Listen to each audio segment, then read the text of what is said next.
Muy buenas tardes a todos, los saludo en el amor del Señor, agradecidos del Señor por estar acá.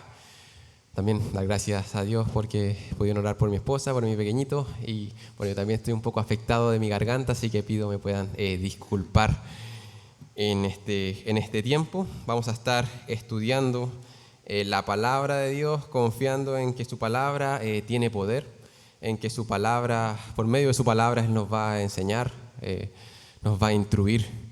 Y creo, yo soy un convencido de que por medio de su palabra, Él también nos va a incomodar. No sé si ustedes están de acuerdo conmigo, pero yo creo que cuando uno estudia la Biblia, cuando uno lee la Biblia, una de las consecuencias es sentirse incomodado. Las Escrituras han sido dadas a nosotros para que podamos conocer a Dios.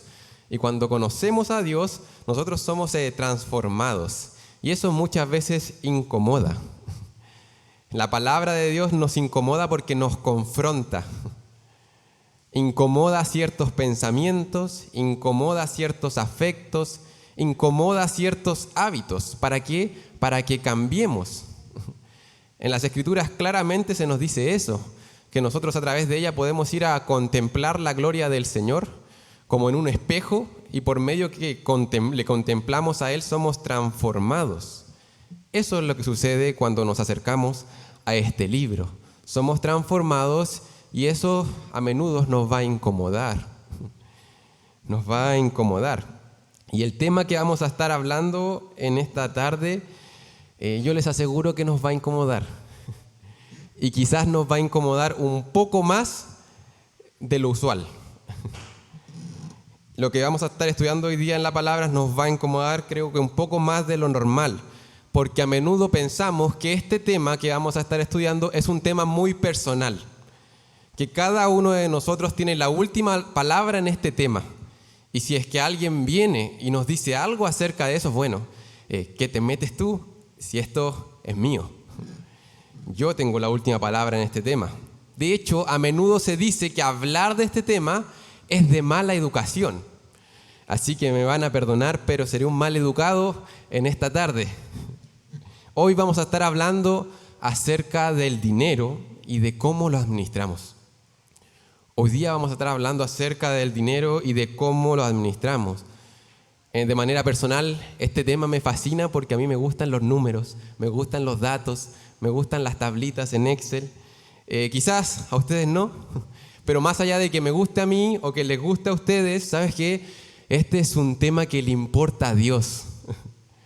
Porque Él habla acerca del dinero, habla acerca de las finanzas y habla de manera exhaustiva. Habla mucho acerca de esto. Para que solamente se hagan una idea, se han hecho algunos estudios y se han buscado en cuántos versículos de la Biblia se habla acerca de dinero. Y se estima que en más de 2.300 versículos en la palabra de Dios se habla acerca de dinero. Ahora, para que tengan una referencia, la Biblia habla alrededor de 500 versículos acerca de la oración y otros 500 versículos acerca de la fe. Es un tema que se aborda de manera amplia en las Escrituras. Y es que Dios nos enseña cuál debe ser nuestra relación con los bienes materiales, con los recursos, con el dinero. Él nos enseña, ¿por qué? Porque esto no es un tema secundario. Y lo creamos o no, las finanzas, la administración de los recursos, es un tema espiritual. No son solamente números que uno puede tener en una cuenta bancaria, no son solamente el pago de las cuentas mes a mes. La administración de nuestros recursos, las finanzas son un tema espiritual. De hecho, la palabra de Dios de manera explícita dice: honra a Jehová con tus bienes y con las primicias de tus frutos. ¿Sabes que con la manera en que administras tus recursos, tú puedes honrar o deshonrar a Dios? Eso dice Proverbios capítulo 3, versículo 9. Es un tema importante. ¿Y sabes qué? Es un tema tan crítico que la palabra también afirma que la raíz de todos los males es el amor al dinero. Es un tema importante. Es un tema que Dios ha hablado y nosotros debiéramos estar bien instruidos en cuanto a cómo quiere Dios que administremos lo que Él nos ha dado. Dios nos enseña cómo honrarles con nuestros recursos. Y hoy día, hermanos, quiero que cada uno de nosotros salgamos más convencidos de eso. Más convencidos de que, sabes, Dios ya ha dicho cómo podemos honrarle con lo que Él nos ha dado. Y para eso vamos a seguir estudiando el libro de Deuteronomio. Dios nos enseña cómo honrarle con nuestros recursos. Vamos a ir al libro de Deuteronomio. En el mes de marzo retomamos esta serie, estamos estudiando de manera consecutiva el libro de Deuteronomio, versículo por versículo, y siempre me gusta refrescar un poco la memoria para adentrarnos al texto que vamos a estar estudiando. Y una vez más voy a refrescar la memoria de Deuteronomio capítulo 12. En el capítulo 12, Moisés está hablándole al pueblo de Israel justo antes de entrar a la tierra prometida y les habla acerca de cómo honrar a Jehová. ¿Cómo es que se debe adorar solamente a este Dios? Porque es el único Dios verdadero. Y en Deuteronomio 12, Él les advierte que, ¿sabes qué? En la tierra donde ustedes van a ir, van a honrar a otros dioses. Y se va a hacer de otra forma. Ustedes tienen que honrar al único Dios verdadero a la manera en que Él lo demanda. Y continuando con este sermón que expone Moisés en el capítulo 13, Él les advierte, ¿sabes qué? Van a llegar allá, van a haber muchas personas que van a estar honrando a otros dioses, ustedes tienen que honrar a Dios, al único Dios verdadero, e incluso dentro de ustedes van a ser presionados a ser infieles a Dios, a deshonrar a Dios. Ustedes manténganse fiel, honren a Jehová, el único Dios verdadero, aquel Dios que los sacó de Egipto, los liberó y los trajo con bien a esta tierra prometida. Hónrenlo solamente a Él. Y de esa manera llegamos al capítulo 14. Dios está hablando de manera tan explícita, dando instrucciones tan claras al pueblo, que incluso comienza a hablar en el capítulo 14 de la forma en que el pueblo debía alimentarse. Y eso honraría a Jehová. Y da instrucciones bastante detalladas en cuanto a la dieta que tenía que tener el pueblo de Israel. Y Dios dice que, ¿sabes qué? Lo van a hacer porque Dios es santo. Y Él lo está indicando así, y de esa manera su nombre va a ser honrado.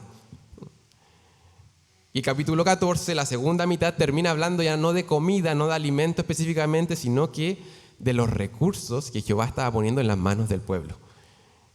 Y afirma que, ¿sabes qué? Estas son las instrucciones que te está dando Dios. ¿Para qué? Para que puedan honrar su nombre. Esto es Dios hablando al pueblo de Israel, y el pueblo, cuando obedeciera, iba a honrar el nombre de Dios. Y hermano, hermana, amigo, amiga, yo te aseguro que hoy nosotros podemos honrar el nombre de nuestro Dios al escuchar su voz y hacer un buen uso de los recursos que Él ha puesto en nuestras manos. Vamos a estar escuchando lo que Dios dice acerca de los bienes materiales, del dinero. Y nos va quizás a incomodar, como les dije. Espero en el Señor que cuando sintamos quizás un poco de este incomodo, esta fibra quizás delicada que vamos a tocar hoy, que el Señor nos ayude a poder, más allá de lo que nosotros podamos pensar acerca del tema, ¿sabes qué, Señor? Ayúdame a pensar acerca de este tema como tú piensas acerca de este tema. Ayúdame a pensar, a entender este tema como tú quieres que yo lo entienda. No como yo vengo a este lugar, no con las preconcepciones que traigo. Ayúdame, Señor, a poder administrar mis recursos para la honra y gloria tuya. El título del sermón de hoy se llama Moisés y tus finanzas. Vamos a Deuteronomio capítulo 14, versículo 22 al 29. Deuteronomio 14, versículo 22 al 29. Voy a estar dando lectura a esta porción que vamos a estar estudiando hoy. La palabra de Dios dice: indefectiblemente diezmarás todo el producto del grano que rindiere tu campo cada año, y comerás delante de Jehová tu Dios en el lugar que Él escogiere para poner allí su nombre, el diezmo de tu grano, de tu vino y de tu aceite, las primicias de tus manadas y de tus ganados, para que aprendas a temer a Jehová tu Dios todos los días. Y si el camino fuere tan largo que no puedas llevarlo, por estar lejos de ti el lugar que Jehová tu Dios hubiera escogido para poner en él su nombre, cuando Jehová tu Dios te bendijere, entonces lo venderás, y guardarás el dinero en tu mano, y vendrás al lugar que Jehová tu Dios escogiere, y darás el dinero por todo lo que deseas, por vacas, por ovejas, por vino, por sidra, o por cualquier cosa que tú deseares. Y comerás allí delante de Jehová tu Dios, y te alegrarás tú y tu familia. Y no desampararás al levita que habitara en tus poblaciones, porque no tiene parte ni heredad contigo. Al fin de cada 3 años sacarás todo el diezmo de tus productos de aquel año y lo guardarás en tus ciudades. Y vendrá el levita, que no tiene parte ni heredad contigo, y el extranjero, el huérfano y la viuda, que hubiera en tus poblaciones, y comerán y serán saciados, para que Jehová tu Dios te bendiga en toda obra que tus manos hicieren. Los invito a acompañarme a orar antes de visitar esta porción. Padre amado, Padre bendito, queremos honrar tu nombre con todo lo que hagamos. Queremos honrar tu nombre, Señor, a través de las oraciones que se han hecho en este lugar, con los cánticos que elevamos, y queremos seguir honrando tu nombre con la exposición de tu palabra y con la manera en que respondemos a ella. Padre amado, Señor, ayúdanos, Señor, a ir a tu palabra y vernos como un espejo, ver quiénes somos delante de ti, y ayúdanos, Señor, a poder arrepentirnos en las áreas que haya que hacerlo, a seguir confiando en las verdades que hay en tu palabra, Señor, para poder seguir siendo transformados y poder salir de aquí con la determinación de honrar tu nombre en mayor y mejor manera. Te pedimos esto en el nombre de tu Hijo amado, Jesucristo, nuestro Salvador. Amén. Cuando el pecado entró al mundo, nos afectó de manera muy profunda y afectó la manera en que nos relacionamos con la creación y especialmente con los bienes materiales y con el dinero. Deshonramos a Dios con la manera normalmente que administramos nuestros recursos, y Dios habla aquí en su palabra cómo podemos honrarlo. Y vamos a estar viendo 6 principios que nos van a guiar a poder honrar en mayor manera a Dios con nuestros recursos. 6 principios. Son solamente 6. Y lo primero que Dios habla en su palabra en este texto acerca de la administración de los recursos es que, ¿sabes qué? Dios es honrado cuando administramos fielmente lo que Él nos ha dado. Dios es honrado cuando administramos de manera fiel lo que Él nos ha dado. De hecho, eso era lo que el pueblo tenía que hacer en esencia. Él debía ser simplemente fiel a lo que Dios les estaba diciendo. Ellos debían mostrar fidelidad a lo que Dios les estaba exponiendo. Y específicamente lo que se expone aquí en el capítulo 14 es acerca de ciertos diezmos que el pueblo tenía que apartar. Les manda ahí en el versículo 22 a diezmar todo el producto del grano que rindiere su campo cada año. El pueblo debía apartar la 10ª parte de todo lo producido. Aquí está hablando no del capital, podríamos decir, sino que de lo que ingresaba, de lo que el Señor estaba bendiciendo al pueblo. De hecho, otros textos hablan acerca de lo que sale de la tierra, de los árboles, incluso de los animales. Debían apartar la 10ª parte de lo producido, y eso consideraba todo lo que el Señor había bendecido durante ese año. El diezmo era una parte de la producción, y este diezmo tenía propósitos bastante específicos para el pueblo de Israel. De hecho, en este capítulo vemos algunos propósitos, y si usted hace un estudio exhaustivo acerca del diezmo para con Israel, quizás se va a sorprender de que en verdad el pueblo lo más probable es que daba más allá del 10%. Porque aquí se mencionan ciertos diezmos y en otras porciones se mencionan otras porciones que el pueblo también tenía que apartar, ya sea para los sacerdotes, para los levitas, ya sea para los necesitados, ya sea para las fiestas que se celebraban en la nación. Y este diezmo, si uno comenzaba a sumar lo que el pueblo tenía que apartar, rondaba alrededor un poco más del 20% anualmente, que el israelita promedio tenía que apartar para diferentes asignaciones, podríamos decir, o propósitos. Ahora, estos propósitos, y como lo vemos aquí en el texto, este diezmo que se está hablando acá tenía como objetivo no desamparar al levita, ¿cierto? Ser dirigido a aquella tribu, ¿verdad? En específico que vamos a hablar más adelante, y también tenía como objetivo ayudar a los desvalidos de la sociedad. Muchos plantean que los diezmos que Dios demandó del pueblo de Israel fueron los precursores de lo que hoy conocemos quizás como los impuestos. Ahora aquí alguien puede decir, ¿de qué me está hablando aquí? Bueno, es curioso que ese porcentaje que el pueblo de Israel tenía que dar es similar al porcentaje que hoy en día en este país, por ejemplo, un chileno promedio paga en cuanto a sus impuestos.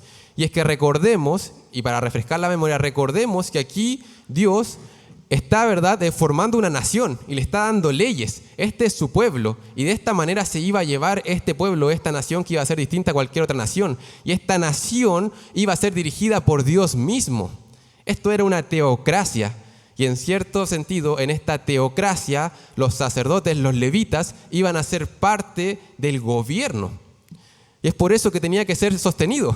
Tenía que ser sostenido estas personas que estaban designadas por Dios.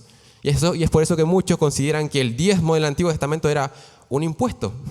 Estaba designado específicamente como un porcentaje de lo producido para poder sostener a la nación, para el bienestar de Israel. Y podemos encontrar mayor detalle de eso en Números 18, en Levíticos 27. Ahora, para nuestra sorpresa, la forma en que los israelitas daban no quedaba solamente ahí. Por un lado estaban estos diezmos que estaban designados, por eso se llamaban diezmos, eran la 10ª parte, y por otro lado también habían ofrendas voluntarias. Vamos a leer Éxodo capítulo 25, versículo 2. Voy a visitar de manera breve Éxodo 25, capítulo 2. Voy a leer del versículo 1, dice: Jehová habló a Moisés diciendo: di a los hijos de Israel que tomen para mi ofrenda de todo varón que la diere de su voluntad, de corazón tomaréis mi ofrenda. Esta es la ofrenda que tomaréis de ellos: oro, plata, cobre. Y ahí comienza a especificar acerca de esta ofrenda, que en el versículo 2 se especifica que era una ofrenda voluntaria, que ya no era un porcentaje, sino que dependía de lo que estuviera en el corazón del israelita. Entonces los israelitas tenían que pagar por un lado estos diezmos que iban para sostener para el bienestar general de la nación, y también daban al Señor ofrendas voluntarias, de acuerdo a lo que el Señor estaba poniendo en sus corazones, sin ningún monto especificado. Y cuando uno tomara, quizás, voy a hacer un anacronismo, creo que se llama, si uno tomara la cartola del banco del israelita, usted vería en los movimientos de su cartola que él buscaba honrar a Dios con sus recursos, porque iba a ver que él tenía que dar gran parte del porcentaje de sus ingresos, ya sea el diezmo, y también él voluntariamente daba al Señor. Uno veía las ganancias de la israelita y uno podía ver que sus finanzas reflejaban que ellos querían honrar a Dios. Esa es una idea que vamos a repetir de aquí en adelante. Pero volviendo a Deuteronomio 14, y entendiendo que aquí está hablando de diezmos que iba para el sostén de la nación en general, para el bienestar de Israel, aquí hay una palabra importante en el versículo 22, y es que este diezmo se tenía que dar indefectiblemente. A mí me gustó esa palabra, no sé si alguien la ocupa a diario. Fielmente. Dice: fielmente diezmarás todo el producto. Si hay algo que tenía que hacer el israelita, tenía que ser fiel. Y tenía que hacer y obedecer a Dios sin falta, dice. ¿Sabes que sin falta tienes que obedecer esto? Puntualmente, no puedes dejar de ser esto que está diciendo Dios. Y esto está íntimamente relacionado con valga la redundancia, con la relación que tenía Dios para con su pueblo. No era cualquier pueblo, era el pueblo de Dios. En Éxodo dice que fue una nación adoptada por Dios. Ellos estaban en una relación de pacto. Israel y Dios, una relación especial. Y Dios había prometido que Él iba a ser fiel a Israel, fiel a su palabra, fiel a lo que estaba diciendo, a las promesas que Él había hecho a esta nación. Y de la misma manera Israel debía serle fiel a Dios. Y eso es lo que está destacando aquí el texto. Y ser fiel a Dios significaba obedecer a Dios. Y obedecer a Dios aquí significaba honrarle con lo que Dios estaba poniendo en sus manos. Serle fiel. Una manera de demostrar fidelidad era administrando los recursos de Dios a la manera en que Dios lo estaba diciendo. Dios es honrado cuando administramos sus recursos de manera fiel. Y eso es lo que el Señor hoy pide de nosotros. Y ese es el primer principio. ¿Sabes qué? Quizás Él no nos está pidiendo un monto en específico o un porcentaje en específico. Él nos está pidiendo fidelidad.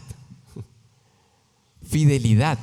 El Señor nos pide fidelidad, como en aquella parábola que narró nuestro Señor Jesucristo, donde aquel amo, ¿verdad?, junta cierta cantidad de siervos, este amo que iba a hacer un viaje largo y que le da cierta cantidad de dinero a cada uno de ellos.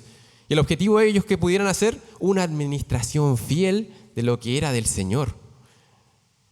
Y dos de estos siervos, ¿cierto?, invierten este dinero y cuando el amo vuelve, le regresan lo que era del Señor. Y le dice, ¿sabes qué? Se ha multiplicado. Lo invertimos y se multiplicó. Ellos invirtieron el dinero, hicieron una buena administración de los recursos. Sin embargo, uno de ellos prefirió esconderlo. Prefirió hacer con los recursos lo que él estimaba conveniente. ¿Sabes qué? Yo conozco a mi Señor, es más o menos así que creo que es más preferible que yo lo guarde.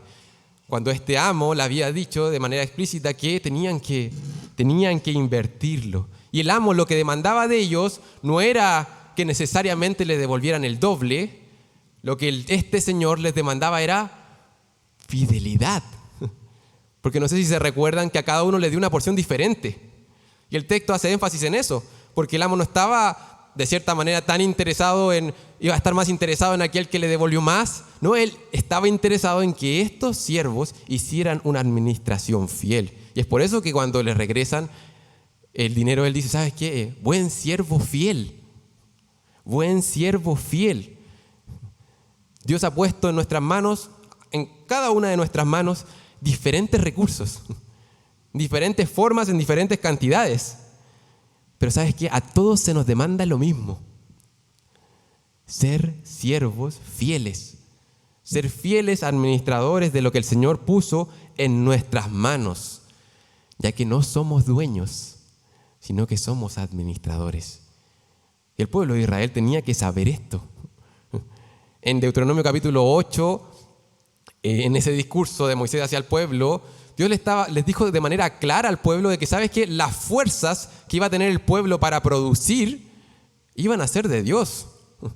Por más que el pueblo se viera ahí con las mejores tecnologías para poder ¿verdad?, sacarle el jugo a la tierra, al final del día esa tierra iba a producir solamente por la provisión de Dios. Y de hecho esa tierra había sido dada de manera muy explícita y evidente por Dios al pueblo de Israel.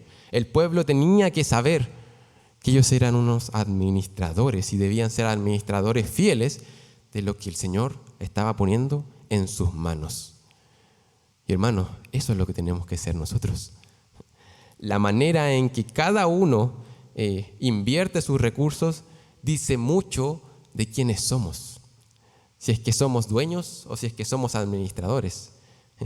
Cuando a uno le prestan algo, uno ocupa las cosas de manera muy diferente a cuando ese objeto le pertenece a uno. ¿Por qué? Porque la manera en que lo administra da a entender, debe ser el dueño, por eso está tratándolo así. O no, ¿sabes qué? Eso es prestado. Es por eso que está teniendo cuidado con ese bien.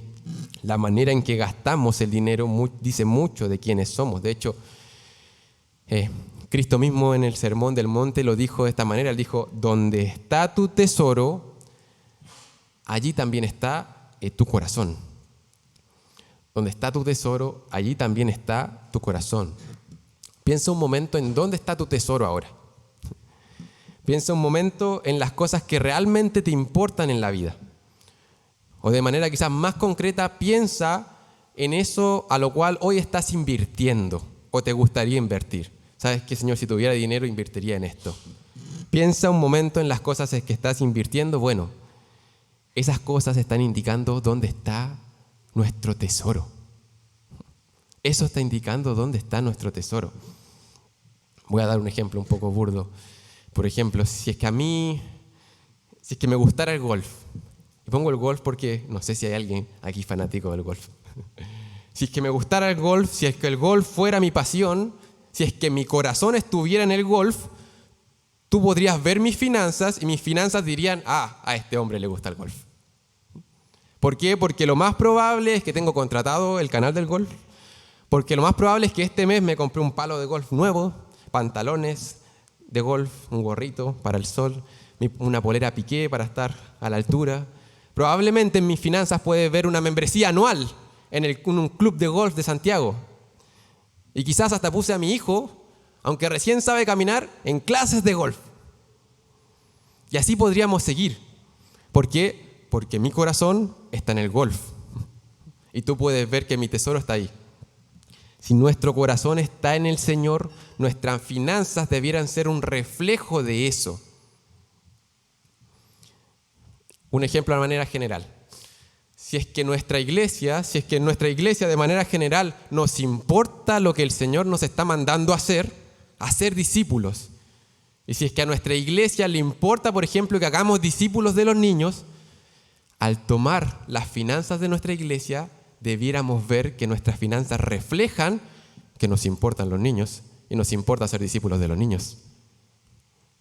Porque nuestro corazón está, ¿sabes qué?, en las cosas del Señor y queremos hacer lo que el Señor quiere que hagamos y nos importa lo que el Señor le importa. Como iglesia, nuestras finanzas debieran reflejar lo que el Señor quiere que hagamos.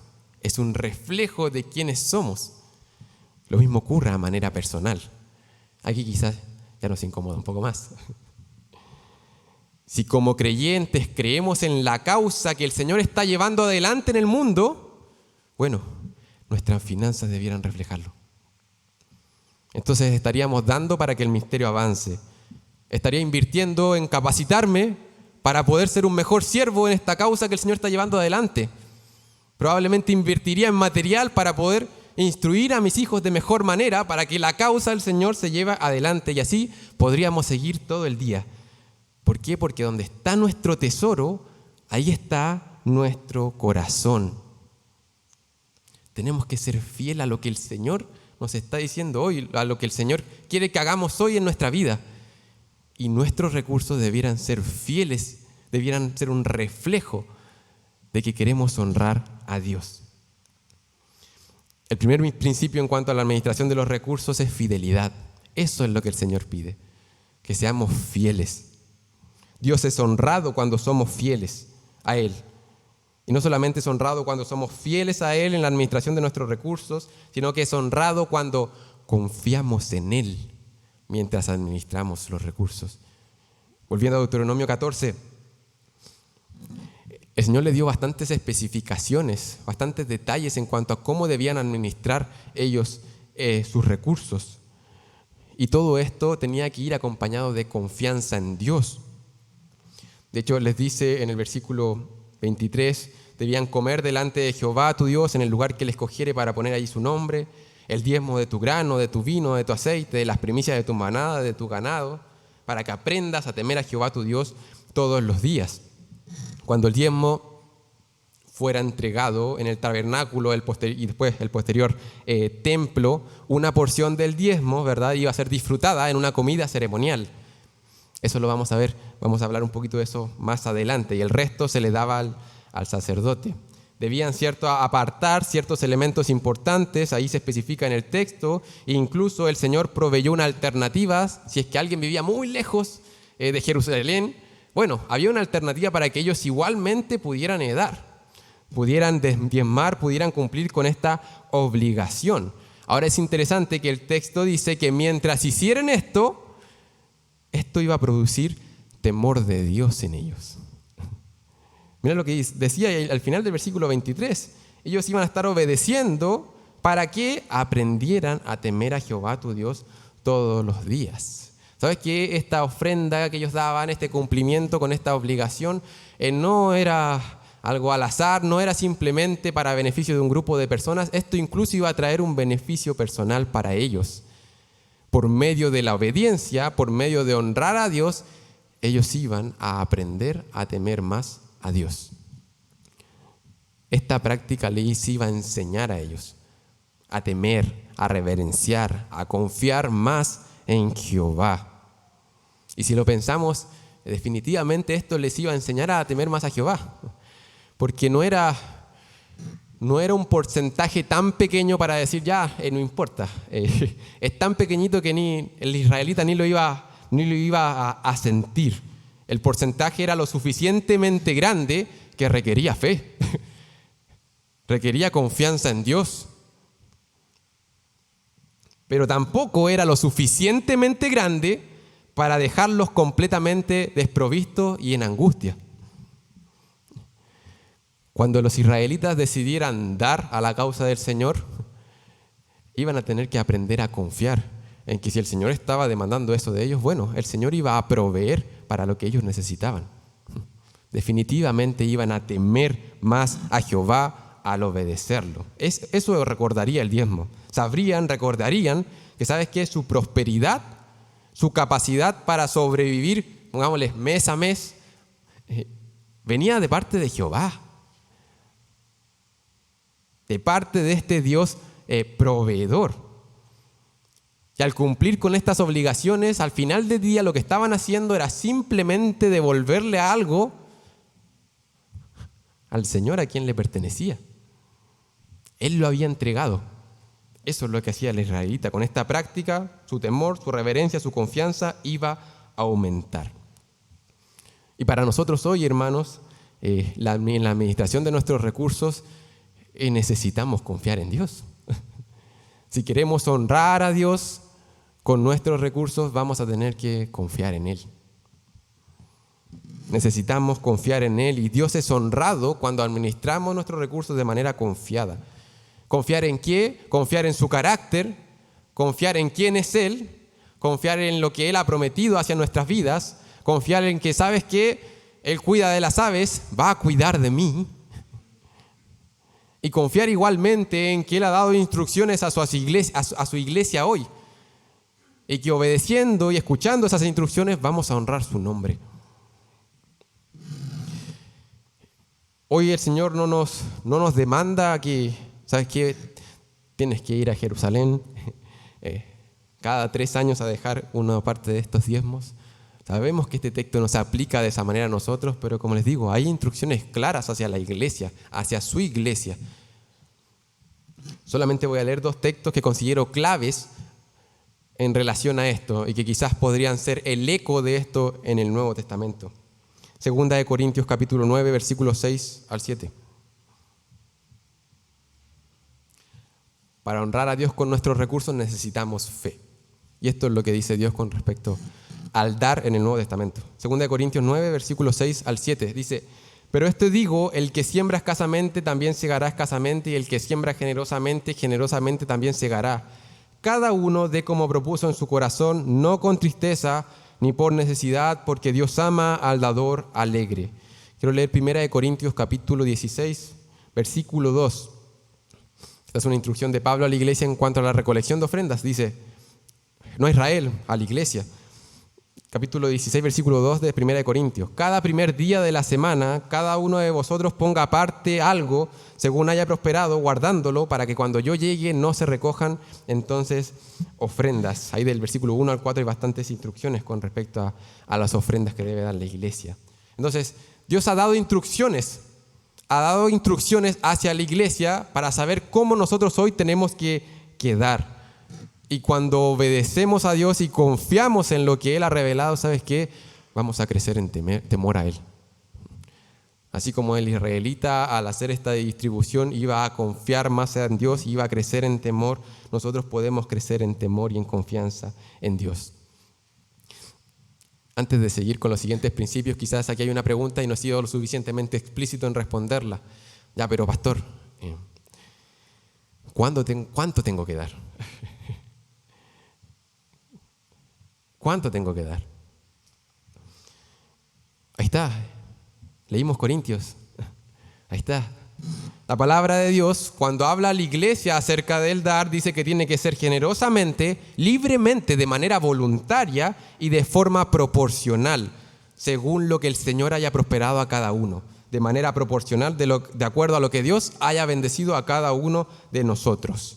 Entonces, lo que dice la palabra, que ¿sabes qué? Si debieras estar dando algún porcentaje.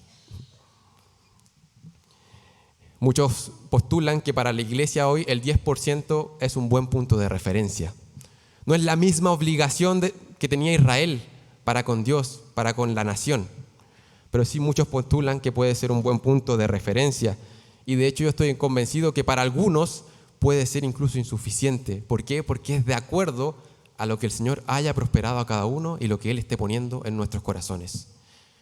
El texto de Corintios dice, de manera generosa, de manera libre, de acuerdo a lo que el Señor esté prosperando en nuestras vidas. Ahora, si después de esta respuesta que acabo de dar, me preguntan, ya, pero ¿qué tan poquito puedo dar?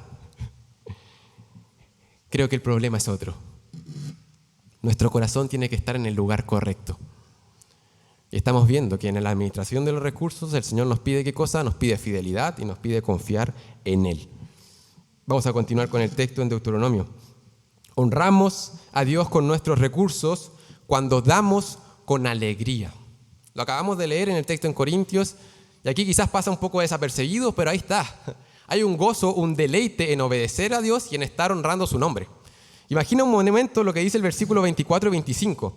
Dice que, ¿sabes qué? Aquellos israelitas, aquellas familias que estuvieran muy lejos para cumplir con estas obligaciones, iban a tener que, ¿qué? En el versículo 24 y 25 lo detalla. Iban a tener que, sí, reunir el diezmo durante el año, guardarlo, luego iban a tener que venderlo, luego iban a tener que guardar ese dinero, luego iban a tener que viajar hasta el lugar donde Jehová había escogido, luego iban a tener que comprar vacas, ovejas, sidra o lo que ellos estimaran conveniente, y luego iban a tener que celebrar una comida delante de Jehová. Y el texto en el versículo 26 termina diciendo, y iban además que tener que alegrarse ellos y su familia. A menudo el dar nos asocia con la alegría. Y aquí hay bastantes obligaciones que el israelita tenía que cumplir y que probablemente en el camino iban a haber percances y qué sé yo, cuántas cosas podían ocurrir. Pero el texto termina diciendo, ¿sabes qué? Cuando cumplieran esta obligación, iban a poder estar alegres ellos y sus familias. ¿Por qué? La pregunta es ¿por qué? ¿Por qué los israelitas iban a tener que alegrarse cuando estaban, quizás poniendo en términos de hoy, pagando un impuesto? Estaban contribuyendo al bienestar de la nación, estaban contribuyendo, ¿verdad?, a la causa del Señor. ¿Por qué tenían que alegrarse luego de hacer todo esto y de cumplir esto en obediencia? Humanamente hablando, este hombre o este israelita que estaba obedeciendo estaba desperdiciando el 10% de lo que había producido, humanamente hablando. ¿Sabes qué? A la luz de la palabra, este hombre estaba obedeciendo a Dios y eso no era un desperdicio. El diezmo no se reducía solamente a pagar un impuesto. Aquí estamos viendo que el diezmo venía a ser una expresión de gozo y de gratitud. Al final del día, eso tenía que ser. El diezmo era una expresión de gozo y de gratitud. ¿Por qué? Nuevamente, porque el Señor es el dueño de todo. Porque no fueron las fuerzas de los israelitas que lograron, ¿verdad?, tener esa cosecha. Fue Dios. Y el diezmo era una expresión de gozo y de gratitud. Y ese es el cuadro que nos pinta este texto. Nos pinta un retrato de los israelitas en comunión con Dios y unos con otros. De los israelitas disfrutando delante de Dios, en el lugar de Dios, dice ahí el texto, ¿verdad?, en el que Él escogió para que su nombre fuera bendecido, comiendo unos a otros, regocijándose ante el Señor que los había bendecido. Ese es un retrato de una comunidad de fe en armonía que celebraba la provisión, el gobierno de Dios. Estaban honrando a Dios con su obediencia y no había motivo mayor de gozo. Eso era. ¿Sabes qué? Estamos obedeciendo a Dios, estamos honrando su nombre. Alegrémonos. Hoy día nosotros, hermanos, el motivo mayor de gozo que debiéramos tener es la honra, la gloria, la adoración que podemos darle a Dios.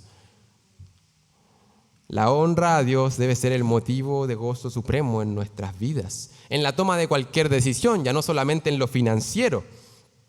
Jesús dijo que si guardábamos sus mandamientos y permanecíamos en su amor, el gozo que Él nos había dado a nosotros iba a ser cumplido. La obediencia está íntimamente relacionada con el gozo, porque la intención de Jesús no fue traer dolor y esclavitud, sino que fue traer libertad y gozo. Esta es la vida que el Señor quiere que vivamos. Y eso igualmente se aplica en el ámbito financiero. Leímos 2 Corintios capítulo 9, versículo 7. Cada uno dé como propuso en su corazón, no con tristeza ni por necesidad. ¿Por qué? Porque Dios ama al dador alegre. Creo que a menudo al administrar nuestras finanzas, nuestros recursos, hacemos la pregunta equivocada. Cuando tenemos algo que podemos invertir en A, B, C, D, hacemos la pregunta equivocada. a menudo nos preguntamos, ya, tengo esto, ¿en qué lo puedo invertir que me haga más feliz? Cuando tengo que tomar una decisión en lo financiero, pregunto, ¿qué me hace más feliz? ¿Quién va a hacer que mi vida sea más cómoda? Para el israelita, definitivamente tomar la decisión de obedecer a Dios y hacer ese viaje probablemente no iba a ser la decisión que iba a traer más comodidad inmediata a su vida. Y es que la pregunta correcta es, ¿qué honra más a Dios? ¿Qué honra más a Dios? Y sabes que cuando das honrando a Dios, eso va a traer gozo. No sé muy bien por qué a menudo no asociamos quizás el dar o la generosidad con el gozo. Y, por ejemplo, nosotros venimos a este lugar y cantamos, y es difícil ver a alguien cantando con dolor. Venimos a este lugar y oramos, y es difícil ver a alguien decir, ¿sabes qué? No quiero orar, me duele, no sé, toca una fibra un poco sensible en mi corazón.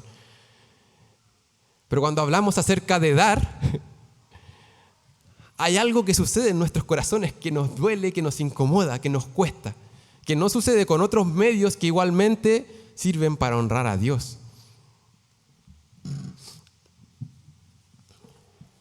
Honramos a Dios cuando nos gozamos y tomamos decisiones movidos por eso. ¿Sabes qué? Esto honra más a Dios y me voy a gozar en eso. Seguimos adelante con el texto y creo que vamos a tener que pasar un cambio más y acelerar un poco para alcanzar a terminar la porción que nos toca hoy. Honramos al Señor con nuestros recursos cuando contribuimos a su obra y ayudamos a sus obreros. El pueblo tenía el deber de sostener a los levitas. No sé si se recuerdan cuando se designaron las tierras, la tribu de Leví no tenía una heredad, no tenía una porción de tierra asignada. Y Jehová les aseguró de que Él mismo iba a hacer su porción y que Él se iba a encargar de dar la provisión suficiente para ellos. Y es por eso que ciertos diezmos estaban designados para esta tribu en específico. Eso está de manera clara en la palabra. De hecho, el diezmo del cual se habla acá, habla acerca de que iba en pro de no desamparar al levita en el versículo 27. No desampararás al levita que habitar en tus poblaciones porque no tiene parte ni heredad contigo. Entonces, en el pueblo de Israel, en esta nación, si los diezmos faltaban, los sacerdotes no eran sostenidos, y estos sacerdotes, y eso ocurrió una vez, creo que está en el libro de Nehemías, que los sacerdotes tuvieron que dejar sus labores y ocuparse en la agricultura, en las labores del campo, y la vida religiosa de la nación de cierta manera se paralizaba. Entonces era como algo lógico de que tenían que ser sostenidos por el pueblo para el bienestar de la nación igualmente. Eran sostenidos por la labor que cumplían y además porque no tenían heredad con el pueblo, como dice el texto. Igualmente llama la atención que en Números 18, donde se habla más acerca de este diezmo hacia los levitas, se dice que estos levitas igualmente tenían que apartar la 10ª parte. Igualmente tenían que estar participando de esto, de la adoración a Dios por medio del dar. Entonces, cuando vemos en el texto y lo extrapolamos quizás y vemos lo que el Nuevo Testamento dice acerca de eso, hay un principio que se sostiene y es que el obrero aún sigue siendo digno de su salario. Y el Señor es honrado cuando contribuimos a su obra y sostenemos a hermanos que están liderando su obra. ¿Para qué? Para que puedan dedicarse a tiempo completo a su obra. Hay varios textos que podría mencionar, solamente voy a mencionar 1 Corintios capítulo 9, versículo 14. No sé si alguien me puede ayudar leyéndolo. 1 Corintios capítulo 9, versículo 14.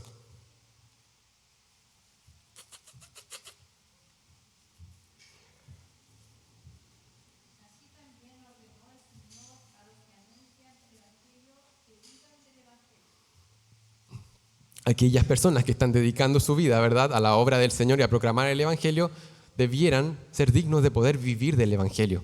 Debieran poder ser sostenidos. De hecho, en 1 Timoteo 5, versículo 17, se habla acerca de los pastores, de los ancianos, que gobiernan bien, que debieran ser tenidos dignos de doble honor. Debieran ser sostenidos.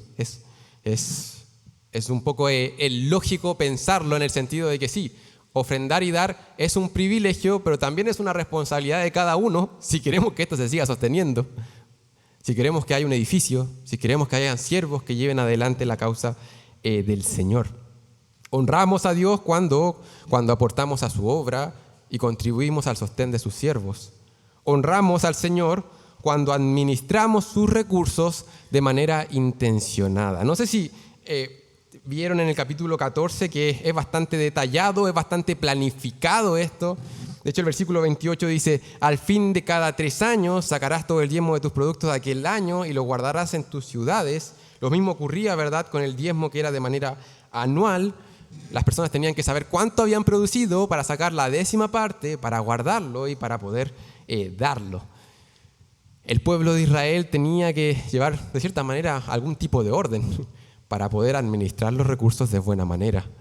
Y cuando administramos los recursos del Señor de esa forma, el Señor es honrado. El pueblo apartaba intencionadamente: ¿sabes qué? Esta 10ª parte va a ser para esa fiesta que se celebra cada 3 años y vamos a ir a viajar y vamos a apartar este dinero, ¿cierto? Me lo imagino así porque es bastante ordenado. De otra forma, alguien no tendría idea cuánto produjo en el año y no iba a poder obedecer para nada esta obligación. Y de hecho el propósito de estas ofrendas también estaba bastante bien designado. Y para nosotros hoy, hermanos, en la administración de los recursos del Señor se requiere exactamente lo mismo. Se requiere que cuando administramos los recursos del Señor haya un orden, sea de manera intencionada. De hecho, en Corintios decía que cada uno tenía que dar según el Señor nos haya prosperado. Y tenías que ser capaz de apartarlo y guardarlo. Si no hay un orden, es muy difícil primero saber cuánto me ha bendecido el Señor. No tengo idea. Si no hay un orden, tampoco vas a ser capaz de poder apartarlo y guardarlo. El dar en las Escrituras normalmente se da de manera ordenada, no de manera desordenada. A menudo nos sucede, quizás me sucede solamente a mí, que cuando se trata de generosidad damos un pastor decía, nuestra generosidad a menudo es residual. Gastamos, o sea, nos acomodamos de acuerdo a nuestro presupuesto mensual y lo que queda, bueno, eso vamos a dar. Y a menudo, y en la sociedad que vivimos hoy, no sé cuántas personas andan tan holgados en su presupuesto mensual. A menudo lo que sobra no es tanto. Y es por eso que el residuo normalmente decimos ya, y esto vamos a dar. No es una administración de recursos de manera planificada, ordenada, intencionada. Es más bien una generosidad residual. Ahora les recuerdo nuevamente que la palabra nos llama administradores. Y no sé qué pensarían ustedes de un administrador que administra de esa forma los recursos que te pertenecen a ti, que tú le das. El dinero que tenemos no te pertenece a ti, no me pertenece a mí, le pertenece a Dios. Un pastor una vez dijo: si yo tuviera un trabajo con una corporación y usara su dinero como uso el dinero de Dios, estaría en la cárcel por enriquecimiento ilícito. Es verdad, decía él, si yo estuviera trabajando para una corporación, me habrían metido a la cárcel por mal uso de fondos. Le doy gracias a Dios por su misericordia y su gracia. A menudo, hermanos, se nos dificulta esta tarea de dar, puede ser porque no damos de manera ordenada, no sabemos con certeza cuánto el Señor nos ha bendecido y no sabemos tampoco con certeza en qué estamos invirtiendo lo que el Señor está poniendo en nuestras manos. Creo que un buen paso y un paso bien práctico es poder saberlo, poder saber con certeza cuánto el Señor está poniendo en tus manos y cuáles son los gastos que tienes mes a mes, para darse cuenta dónde está tu corazón, porque donde está tu tesoro, ahí está tu corazón. Si no me crees en este consejo, quiero leer Proverbios 27, 23, 24. Dice: sé diligente en conocer el estado de tus ovejas y mira con cuidado por tus rebaños, porque las riquezas no duran para siempre. Mira qué simple consejo. ¿Qué mejor consejo? ¿Sabes qué? Un buen consejo es: pon atención. ¿Cuáles son las ovejas que tienes? Proverbios 27, versículo 23 al 24. Debieras saber cuáles son las ovejas que tienes, qué es lo que el Señor está dando, cuáles son los recursos que tienes. No debieras asumir que lo que tienes va a durar para siempre, debieras poner atención, debieras llevar un orden, debieras contar tus ovejas. ¿Para qué? Para poder dar con mayor generosidad, con mayor libertad, para honrar al Señor de mayor manera con la administración de nuestros recursos. Último punto. honramos al Señor con nuestros recursos cuando consideramos a los más necesitados. Versículo 29, Deuteronomio 14. Y vendrá el levita, que no tiene parte ni heredad contigo, esta es en aquel diezmo que se daba cada 3 años, y vendrá el levita, que no tiene parte ni heredad contigo, y el extranjero, el huérfano y la viuda que hubiera en tus poblaciones, y comerán y serán saciados, para que Jehová tu Dios te bendiga en toda obra que tus manos hicieren. No solamente los siervos que estaban en ciertas posiciones en Israel iban a ser sustentados, sino que los extranjeros, los huérfanos y las viudas, el pueblo de Israel tenía una responsabilidad para con ellos. Aquellas personas más necesitadas, más desamparadas, el pueblo tenía que considerarlas en la administración de sus recursos. Esto era la ley de Israel. Y es impresionante cómo este grupo de personas, los extranjeros, las viudas y los huérfanos, se repite una y otra vez. Yo sé que a usted le suena. Si es que ha leído algo del Antiguo Testamento, esto aparece en otras porciones. Y es que una y otra vez el Señor recalca esto. Que el Señor sí bendijo a la nación, le dio una tierra, ¿cierto? Les prometió prosperidad siempre que cumplieran con su pacto, pero ellos eran bendecidos para igualmente ser de bendición. En primera instancia a todas las naciones, en ti serán benditas todas las naciones de la tierra. Israel tenía que ser una luz en medio de las naciones. Pero igualmente en este aspecto Israel iba a ser de bendición, iba a ser bendecido para poder bendecir a estas personas vulnerables de la sociedad. Ahora, en el Nuevo Testamento, en ninguna parte se nos manda a darle un diezmo a los pobres. Sin embargo, sí se nos instruye una y otra vez a ser generosos y ayudar a los necesitados. De hecho, nuestro mismo Señor, cuando anduvo en esta tierra, algo que lo caracterizó fue su compasión. Fue un corazón que se compadecía de la debilidad, de la vulnerabilidad de las personas.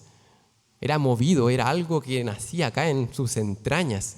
Ese era nuestro Salvador. Él los sanó, Él les proveyó, no solamente para demostrar que era el Mesías, sino que la palabra dice que su compasión lo movía a eso, sabiendo incluso que la mayoría de esas personas no iban a creer en Él. Era pura y sincera compasión. Y cuando administramos los recursos para honrar a Dios, hermanos, debiéramos considerar esto. Dios es honrado cuando bendecimos a otros con lo que el Señor nos ha bendecido. Los textos abundan en el Nuevo Testamento.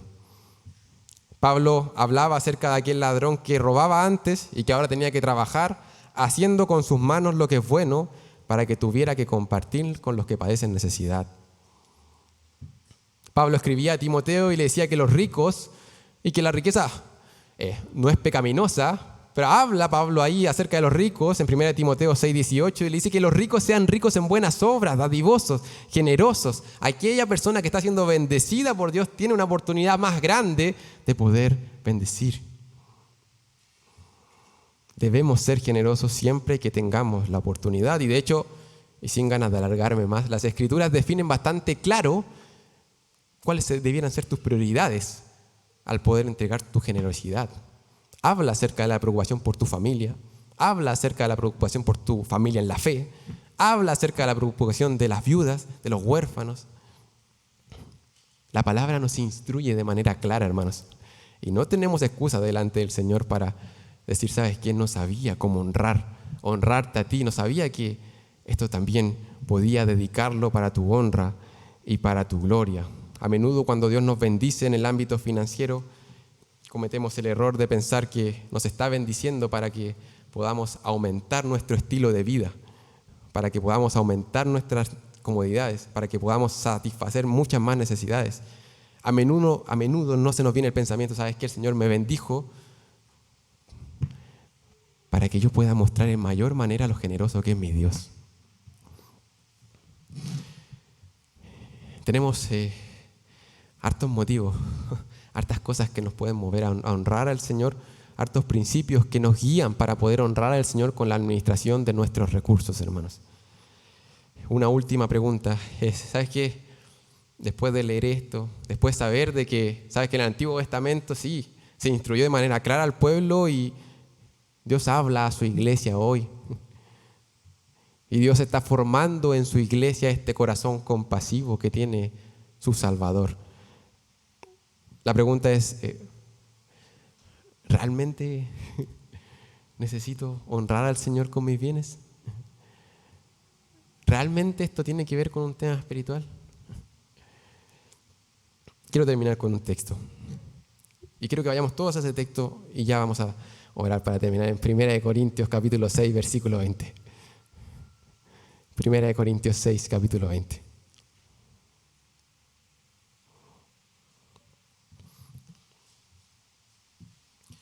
Dice la palabra, dice, Pablo escribiendo a la iglesia, Pablo escribiendo a creyentes, dice, porque han sido comprados por un precio. Por tanto, glorifiquen a Dios en su cuerpo y en su espíritu, los cuales son de Dios. En un sentido, todo el mundo y el universo le pertenece a Dios. En un sentido, porque Él es el dueño de todo y es el creador del cielo y de la tierra. En un sentido, todo le pertenece a Dios. Pero en otro sentido, nosotros los creyentes somos doblemente con una pertenencia de Dios. Porque aunque todo le pertenece a Dios, las personas están en rebelión contra Dios. Niegan esa verdad. Pero ¿sabes qué? Dios ha enviado a su Hijo a morir en un madero para comprarnos, para redimirnos, para liberarnos de esa mentira. Y hoy día podemos volver a adorarle a Él. Nos ha comprado por precio de sangre. Le pertenecemos a Él. Y porque le pertenecemos a Él, le adoramos. Y todo nuestro corazón, toda nuestra mente y todas nuestras fuerzas deben amarle y adorarle. Y Moisés les instruye al pueblo de manera específica acerca de eso. Todo mi ser le pertenece a Él, debo adorar a Dios. Ahora, porque todo mi ser le pertenece a Dios, ¿sabes qué? Tus bienes y las primicias de tus frutos igualmente deben honrarle. Porque eso significa ser salvo. Ser salvo significa que puedes volver a adorar a Dios. Ser salvo significa que puedes volver a adorar a Dios. Y la salvación que compró Dios alcanza todas las áreas de nuestra vida. Nos transforma por completo. De hecho, la palabra dice que Jesús vino a renovar todas las cosas. Él transforma tu relación con Dios. Antes eras enemigo de Dios y te transforma en un hijo de Dios. Él transforma tus relaciones personales, nuestros matrimonios, nuestra paternidad, nuestras familias. El Evangelio, la salvación transforma eso. Transforma la manera en que nos relacionamos con el trabajo. Y específicamente transforma la manera en que nos relacionamos con el dinero y con los bienes materiales. De hecho, en su palabra dice que su salvación nos está librando de la avaricia, que es idolatría. Él está haciendo eso. Él está transformando la manera en que nos relacionamos con el dinero. Y hermanos, podemos cambiar. Si creemos en esta gloriosa salvación que el Señor ha comprado para nosotros, debemos confiar en que Él está transformando nuestra vida en muchos aspectos y que podemos honrarle de mejor manera con la administración de sus recursos. Te invito a confiar en eso y te invito a que mientras confías en eso, disfrutes, te deleites, te alegres con la bendición que tienes, que no tiene cualquier persona, que los creyentes, que los hijos de Dios tienen, de honrar a Jehová con sus bienes y con las primicias de sus frutos. Vamos a orar. Amado Padre Celestial, te damos gracias, Señor amado, porque tú eres un Dios misericordioso. Eres un Dios, Señor, que ha enviado a tu Hijo a morir en un madero, Señor, por nuestro pecado, por nuestra rebelión, por nuestra dureza de corazón, Señor, por nuestro egoísmo. Padre amado, esa gloriosa salvación ha comprado para nosotros, Señor, una transformación completa que sabemos que quizás no vamos a experimentar de este lado de la eternidad, pero tú la estás obrando en nosotros. Señor bendito, ayúdanos, Señor, a poder honrarte en mejor y mayor manera. Señor amado, si es que alguno está caminando de manera fiel en estos asuntos, Padre amado, renueva sus energías, acrecenta la convicción, Señor, de lo que tú estás hablando a su vida. Señor bendito, aquellos que no están caminando de manera fiel en estos asuntos, Padre, ayúdanos, Señor, a poder arrepentirnos, a escuchar tu voz, Señor bendito, Forma aquel corazón compasivo, generoso que tenía Cristo, Padre amado. Y ayúdanos, Señor, a vivir vidas no centradas en nosotros, sino que vidas centradas en ti y en las personas que nos rodean, Padre. Te pido esto en el nombre de tu Hijo amado, Jesucristo, nuestro compasivo Salvador. Amén. Que el Señor los bendiga, hermanos.